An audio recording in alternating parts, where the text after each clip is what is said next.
Salawat dan salam tak pula kita haturkan kepada junjungan Nabi besar kita Muhammad sallallahu alaihi wasallam.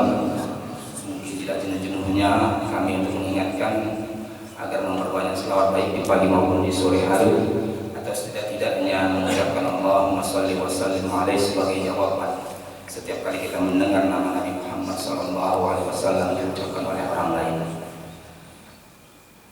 Jamaah salat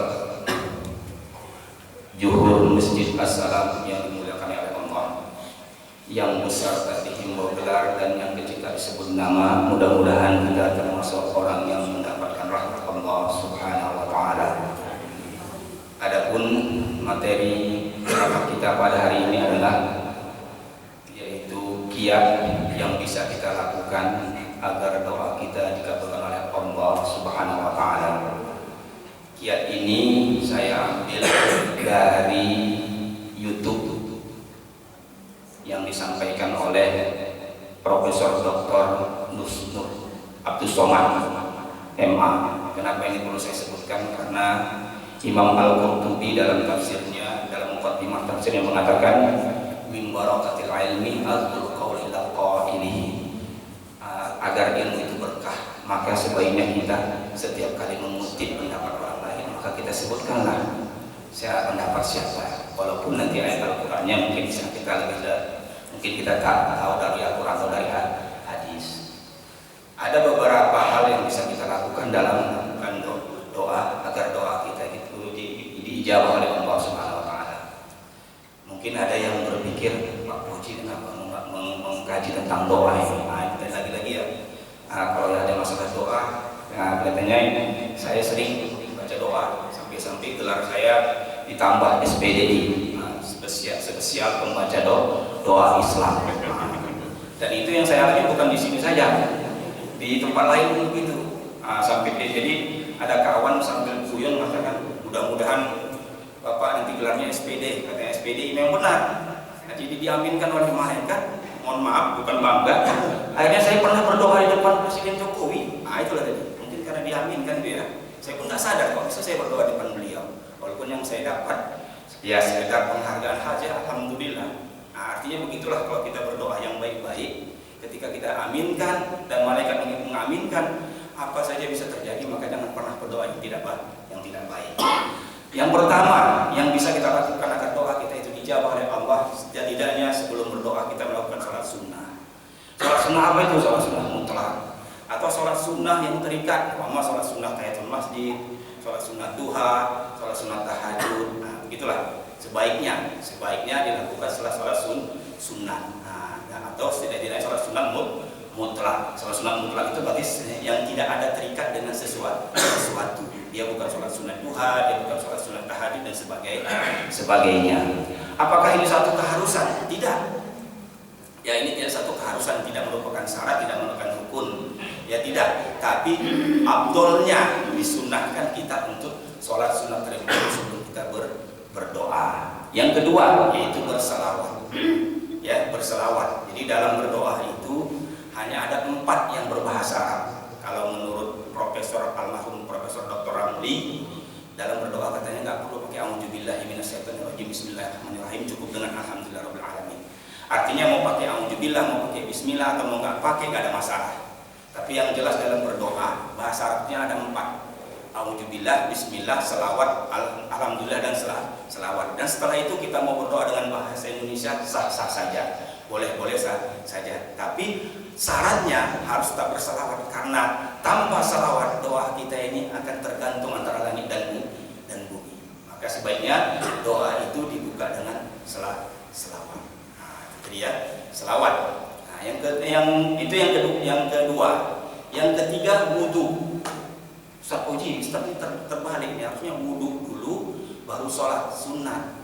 Ada kalanya kita dalam posisi di mana kita tidak berwudu. Kita tidak ada berwudu, tapi ada orang yang minta supaya kita mendoakannya. Maka dalam posisi itu kita boleh berwudu. Lagi-lagi wudu ini bukan merupakan syarat ataupun rukun. Tapi sebaiknya afdolnya kita berwudu terlebih dahulu. Artinya tanpa berwudu pun sah sholat. Boleh. sah kita berdoa. Tidak ada salahnya kita berdoa tanpa berwudu terlebih dahulu. Tidak ada salahnya. Nah, itu ya. Jadi sholat sunat, kemudian berselawat, kemudian wudu, dan yang ketiga menghadap kiblat. Nah, ini ada satu kebiasaan di mana imam setiap kali habis salam dia menyamping. Nah, ada juga yang menghadap kepada jemaah. Kalau merujuk kepada apa yang diatur oleh Rasulullah SAW, beliau menghadap kepada jemaah untuk mengetahui bagaimana keadaan jemaahnya, apakah sini ada atau sini ada dan sebagainya. Intinya, apabila ada imam yang menghadap ke jemaah boleh, yang menghadap nyamping boleh, yang tetap membelakang jemaah pun juga tetap boleh. Jadi tidak ada satu keharusan. Ya, tidak ada satu keharusan. Tapi kalau mau berdoa sebaiknya menghadap kiblat. Makanya ada jemaah begitu dia menyamping mau berdoa, dia dalam posisi di mana dia memutar balik untuk menghadap kiblat. Beda halnya kalau dalam posisi seperti saya sekarang.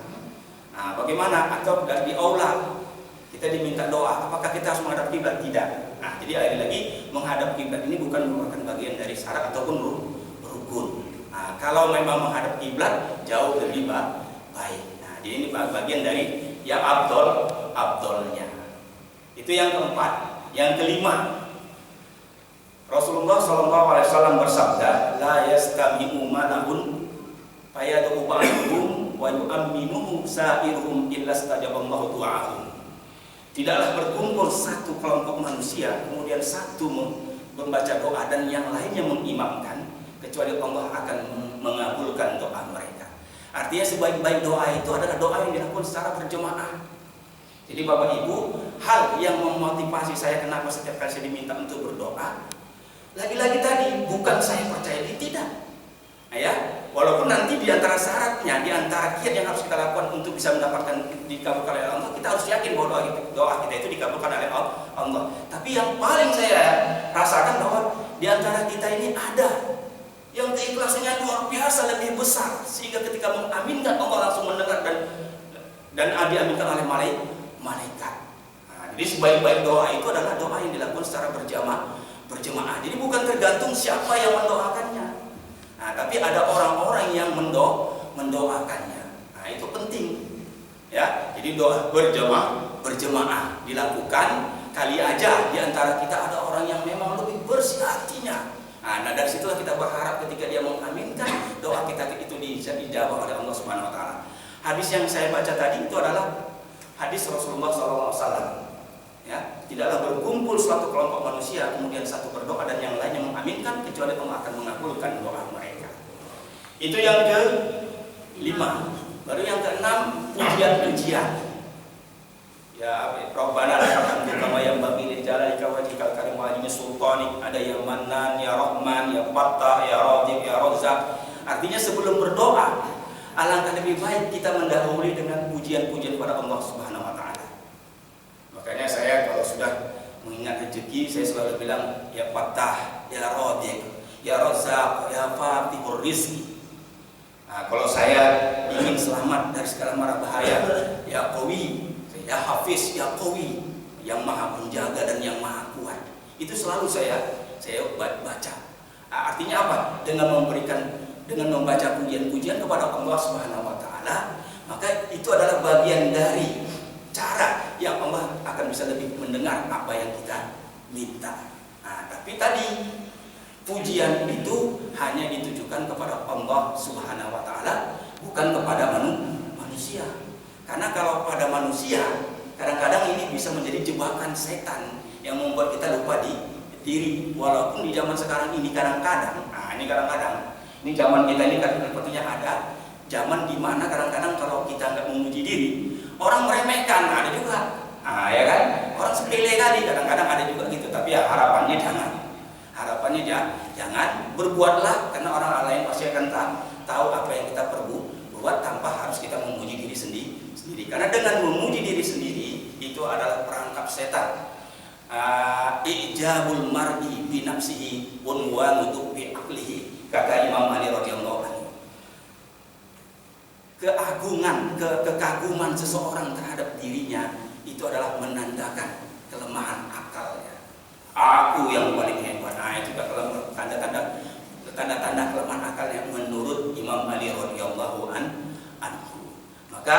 yang pantas untuk kita puji hanya Allah. Sami Allahu liman hamidah Rabbana walakal hamd. Ya Allah, hanya kepadamu lah segala pujian. Milkus samawati wal ardh, sepenuh langit dan bumi. Nah, itu tadi ya. Artinya dengan memberikan pujian, dengan memuji Allah, mudah-mudahan itu adalah bagian dari cara kita agar doa kita didengar oleh Allah Subhanahu wa taala. Baru yang ke-6. Ud'ullaha tadarruan wa khufyah. Berdoalah kepada Allah dengan merendahkan diri. Dengan merendahkan diri. Artinya ketika kita berdoa, kita sadar benar bahwa diri kita ini penuh dengan dosa. Bahwa diri kita ini tanpa ampunan Allah, maka kita ini akan habis, akan hancur. Makanya ada syair Abu Nawas, ilahi lastu lil firdaus. Ya Allah, aku ini bukan ahli firdaus, bukan ahli surga firdaus, surga yang paling tinggi. Wala aku alam nar, tapi aku juga tidak kuat terhadap api neraka. Ada pernyataan di mana aku bukan ahli surga, tapi aku tidak kuat api neraka. Judubi mislu a'dadi rimal. Dosaku ya Allah sama seperti pasir yang ada di pantai. Ya, artinya ada satu pengakuan di mana ketika kita berdoa, ya Allah, Rabbana lakal hamdu kama anta rabbil la ilaha illa anta khalaqtani wa ana 'abduka. Engkau yang telah menciptakan aku dan aku hamba-Mu ya Allah. Wa ana 'abduka wa wa'dika, aku akan tetap pada perjanjian-Mu ya Allah. Abu laka bi ni'matika alayya wa abu jambi faghfirli. Aku akuin atas segala nikmat yang kurasakan sekarang ini ada datang darimu ya Allah. Wa abu jambi, dan aku juga mengakui bahwa aku banyak dosa ya Allah. Faghfirli, maka dosa ampunilah aku ya Allah. Fa innaka ghafiruz dzambi, karena Engkau yang bisa mengampunkan dosa. La yaghfiru dzunuba illa anta, tidak ada yang bisa mengampunkan dosa kecuali Engkau ya Allah. Nah, jadi tadi perlu tadarruk, merendahkan diri bahwa kita ini benar-benar berharap kepada Allah Subhanahu wa taala. Dengan merendahkan diri bahwa tiada daya, tiada upaya, la haula wala quwwata illa billah. Baru yang selanjutnya, wala tajhar bi sholatika wala tukhafit biha wa btaghi baina dzalika sabila. Ketika berdoa ini ada pendapat berbeda, ada perbedaan pendapat. Ulama mengartikan sholat di sini ada katanya sholat, ada katanya doa. Dalam sholat jangan terlalu keras, jangan pula terlalu lembut. Nah, jadi ibu-ibu, ketika nanti Ibu Mary di sebelah, jangan pula ya Allah, Pak kasih cairkan ya Allah, jangan. Ibu Mary dengar pada sebelah, ya kan? Hati jangan terlalu keras, ya, pelan-pelan aja. Nah, jadi harus pelan-pelan. Kalau datang dalam hati Ibu Mary, aku dibawa-bawa dalam sholat kawannya. Padahal nggak perlu. Artinya kita cukup memohon kepada Allah Subhanahu wa taala dimudahkan rezeki, maka dengan dimudahkan itu insya Allah akan gampang semuanya. Mungkin ini secara teori ya, tapi mungkin bisa lah kita praktekkan. Mungkin kalau berharap ada seseorang yang mudah-mudahan lunak hatinya, panggil nama Allah, ya Latif, wahai yang maha lembut, ya Latif, ya Latif, ya Latif, ya Mu'alliful Qulub, wahai yang maha lembut, wahai yang menyatukan hati. Artinya mudah-mudahan orang yang selama ini keras sama kita, mudah-mudahan aja bisa lembut hatinya. Kita berharap mudah-mudahan dia juga bisa menerima kita dengan apa adanya. Nah, jadi dalam sholat itu jangan nanti terlalu tinggi. Allahumma inna nas'aluka salamatan fid din wa afiyatan fil jasad wa ghinaatan fil ilmi. Itu bentak-bentak Allah. Padahal sama kalau minta juga sama bantuan ke pemerintahan begitu juga kan. Pak, nggak bisa nih Pak, cepat Pak. Nah, kira apa ya Pak? Kami ada sedikit mohon bantuan karena memang kami memerlukan bahan ini dan sebagainya. Jadi wala tajhar bi sholatika wala tukhafit biha wa btaghi baina dzalika sabila. Tengah-tengah lah. Ada baru selanjutnya ud'ullaha wa antum muqinuna bil ijabah. Berdoa kepada Allah dan engkau yakin bahwa Allah akan mengabulkan ijabah. Ini perlu. Seberapa besar kita yakin akan Allah akan mendengarnya, sebesar itulah insya Allah Allah akan mendengar doa kita. Jadi perlu ya keyakinan. Nah, tapi tadi hukum sebab akibat berlaku. Berdoa ya Allah, mudah-mudahan Pak kasih sidang meja hijau cair minggu ini. Padahal meja hijau nggak ada minggu ini. Mau gimana mau cair? Benar kan? Ya Allah, aku pingin punya anak ya Allah katanya. Umur udah 40 tahun ya Allah, nikah belum.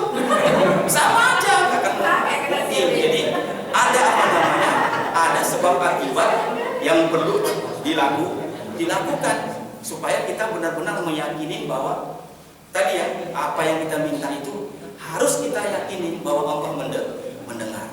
Nah, kalau kita nggak yakin, ana inda dzanni abdi bi, aku menurut prasangka hambaku. Kalau hambaku yakin bahwa doaku ini, doa dia aku dengar, ud'uni astajib lakum, berdoa kepadaku, aku akan dengar, aku akan jawab, aku akan penuhi apa yang menjadi permintaanmu. Nah, tapi tadi lagi-lagi kan orang yakin doanya dikabulkan, kuncinya satu, iya karena dua, iya karena sekali. Ya Allah, hanya kepadamu ya Allah aku menyembah, hanya kepadamu ya Allah aku minta pertolongan. Artinya ada bentuk pengabdian terlebih dahulu. Yang menarik kadang-kadang ada orang yang ngomong, Ustaz Ele berdoa, aku nggak yakin doa aku. Coba bisa-bisanya, artinya kalau nggak yakin dengan doanya, itu mengindikasikan bahwa ada ibadah yang dilakukan. Nah, kan ya, secara vertikal sama Allah belum sempurna, setidaknya belum rutin, sehingga tidak ada keyakinan bahwa Allah akan mendengar apa yang kita minta. Jadi kita perlu sekali lagi meyakini apa yang kita minta kepada Allah dan Allah akan mendengarnya. Maka prinsipnya dalam berdoa itu ada 3. Pertama, Allah mengabulkan. Allah akan segera mengabulkan sebesar apa yang kita minta. Kedua, Allah akan ditunda apa yang kita minta itu pada waktu hanya Allah lah yang tahu kapan waktunya yang paling tepat. Ada juga dialihkan dari bahaya sebesar apa yang kita minta. Jadi ada 3 ini. Nah, ada kalanya diijabah oleh Allah sebesar apa yang kita minta. Ada kalanya ditunda sampai batas waktu di mana Allah tahu kapan yang paling tepat, atau dialihkan kita dihindari dari bahaya sebesar dari apa yang kita minta. Nah, dan makanya doa itu tetap penting. Umar bin Khattab radhiyallahu anhu mengatakan, aku nggak tahu doa aku itu dikabulkan oleh Allah atau tidak, tapi yang jelas aku tetap berdoa karena doa itu adalah ibadah. Nah, ketika sahabat Rasulullah SAW mengatakan para sahabat bahwa ketika kita berumur 120 hari dalam rahim ibu, maka Allah akan mengutus malaikat untuk meniupkan ruh di dalam janin kita, di dalam janin ibu tersebut, kemudian menentukan rezekinya, hidupnya senang atau susah, kapan matinya. Sahabat bertanya, apa natawakkal ya Allah? Apakah kita berserah diri ya Allah terhadap takdir yang sudah ditakdirkan Allah ketika kita dalam rahim ibu? Tidak. Kita harus berusaha. Maka harus ada usaha, harus ada doa. Doa Umar bin Khattab radhiyallahu anhu terhadap takdir apa? Allahumma in kunta katabtani saqiyan faktub li sa'idan. Ya Allah, kalau Kau takdirkan aku hidup susah, buatlah aku senang ya Allah. Begitulah Umar berdoa. Artinya Umar sangat khawatir kalau takdir ketika beliau di dalam rahim ibunya takdirnya dalam keadaan susah. Makanya Umar selalu berdoa, kalau Engkau takdirkan aku hidup susah ya Allah, buatlah aku senang ya Allah. Jadi lagi-lagi perlu ada keyakinan bahwa kita berdoa Allah akan mendengar apa yang kita minta. Cara berdoa itu bagaimana? Nah, ada setidaknya begini, ngadap tangan ke atas atau ke arah ke wajah. Nah, ya kan? Kalau doa bala, mungkin ini Allahumma rafa'anal bala dibalikkan. Nah, kalau dalam riwayat walam yarudduhuma hatta yamsah bihima wajahu. Rasulullah SAW tidak membasuh kedua wajahnya dengan tangan ini. Walam yarudduhuma bihima ala wajhihi. Jadi tangan yang sudah dimintai yang sudah dibuat seperti ini langsung dibasuh ke wajah oleh Rasulullah. Walaupun dalam penerapannya hadis ini dianggap hadisnya dhaif, lemah. Nah, tapi dalam prakteknya kami nggak pernah melihat ada orang yang berdoa tidak mengusap telapak tangannya di wajah. Tapi kalau di Mesir, di Jazair, di Saudi, hal ini masih pernah kita lihat. Artinya yang berdoa dengan mengusap wajah boleh, yang nggak mengusap juga boleh. Kok bisa? Karena hadis yang dianggap dhaif itu menurut Al-Hafiz Ibnu Al-Hajar Al-Asqalani dalam kitabnya Bulughul Maram terlalu banyak masuknya dari para sahabat sehingga naik derajatnya menjadi hasan. Nah, artinya dua-dua boleh mengusap, boleh pun tidak mengusap. Nah, yang terakhir, kenapa kita harus mengusap? Innallaha yastahyi ayyadurhuma sifron. Ketika ada hamba Allah yang berdoa, Allah itu sangat malu untuk menolak doa hamba tersebut sifron, itu tanpa ada hasil. Artinya Allah itu maha dermawan, Allah itu maha kaya, Allah itu maha pemberi rezeki. Maka mintalah kepada Allah dengan keyakinan penuh. Tapi jangan lupa kita perlu perhatian terlebih dahulu. Yang terakhir ini ada 3 kata Ustaz Abdul Somad: mendoakan, didoakan, minta didoakan. Ya kan? Ayo kita sama-sama berdoa, mudah-mudahan kita dipanjangkan umur, dimurahkan rezeki, dan dimudahkan urusan kita semua, khususnya di Universitas Dharma Wangsa atau di Yayasan Dharma Wangsa. Amin, amin ya rabbal alamin. Karena tadi ada kata-kata minta didoakan, maka saya minta tolong didoakan Bapak Ibu. Mengingat umur saya sekarang sudah 48, anak saya sekarang masih kecil, tolong doakan saya secara khusus agar saya panjang umur, bisa membesarkan anak saya sampai besar. Amin. Mungkin ini saja yang bisa saya sampaikan. Kurang lebihnya mohon maaf. Assalamualaikum warahmatullahi wabarakatuh. A'udzubillahi minasyaitonirrajim. Bismillahirrahmanirrahim. Alhamdulillahirabbil alamin wassalatu wassalamu ala asyrofil anbiya'i wal mursalin wa ala alihi washabbihi ajmain. Allahumma taqabbal minna salatana tammatan wa ighfir lana dhunubana 'ammatan innaka 'ala kulli syai'in qadir. Allahumma ighfir lana dhunubana wa li walidina warhamhum kama rabbawna shighara wa li ajdadina wa li jaddatina wa li masyayikhina wa li muallimina wa li asatidatina wa liman ahsana ilaina wa li jamil mu'minina wal mu'minat al-ahya'i minhum wal amwat bi rahmatika ya arhamar rahimin. Allahumma yassir lana wa la tu'assir 'alaina wa yassir jami'a umurina ya Allah, khususan umuri jami'ati Dharma Wangsa wa umuri muassasati Dharma Wangsa ya Allah ya arhamar rahimin. Rabbana hab lana min azwajina wa dhurriyyatina qurrata a'yunin waj'alna lil muttaqina imama. Allahumma khtim lana bi husnil khatimah tahtim alaina bi sidqil khatimah. Rabbana atina fid dunya hasanah wa fil akhirati hasanah wa qina adzabannar. Wa sallallahu ala Muhammad wa ala alihi washabihi ajmain. Subhana rabbika rabbil izzati amma yasifun wa salamun alal mursalin walhamdulillahi rabbil alamin. Taqabbalallahu minkum.